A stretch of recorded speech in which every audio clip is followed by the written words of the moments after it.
সুপ্রিয় দর্শকবৃন্দ, আসসালামু আলাইকুম। প্রতিদিনের মতো আজকেও এক আপুকে আমার চ্যানেলে হাজির করেছি। মিডিয়া কি কারণে আসছে সেটা আপনাদের শোনাবো। আসসালামু আলাইকুম আপু। ওয়ালাইকুম সালাম। ভালো আসসালামু আছেন? আলাইকুম। হ্যাঁ, আলহামদুলিল্লাহ ভালো। একদম লালপুরি কি বিয়ে শাদী বসবেন? হ্যাঁ, বিয়ে-শাদী বসার জন্যই তো আসছি। আচ্ছা, কিরকম ছেলে চাচ্ছেন বিয়ে বসার জন্য? এমনি তো যে আমাকে ভালোবাসবে, ভালো রাখবে তাকেই। যে আপনাকে ভালোবাসবে, যে আপনাকে ভালো লাগবে।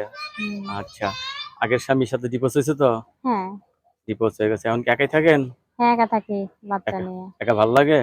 ভাল লাগে না দেখে তো আপনার কাছে আসা। নাহলে এমনি কি আর মিডিয়ার সামনে কেউ আসে? রাত্রে ঘুম হয় না? না, একটুও না? না। অনেকদিন ধরে স্বামী ছাড়া আছেন না? হুম। রান্না বান্না করতে পারেন তো? হ্যাঁ, আচ্ছা, পারব রান্না না বান্না কেন? করতে পারলে ভালো।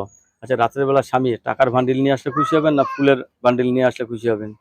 স্বামী যেইটাই নিয়ে আসুক, ২ টা নিয়ে আসলে ২ টাই নিয়েই খুশি। কারণ স্বামী আগে আসবে তারপরে সে না। স্বামী আচ্ছা, না থাকলে কেরা কি নিয়ে আসবে? কেউ তো কিছু স্বামীর নিয়ে প্রতি আসবে না। ভালোবাসা দেয়া যায় প্রচুর আছে আপনার, হ্যাঁ? হুম, যাক, আমরা দোয়া করি আপনি অতি তাড়াতাড়ি একজন জীবনসঙ্গী পেয়ে যান। আমাদের দাওয়াত দেন, হ্যাঁ? ইনশাআল্লাহ।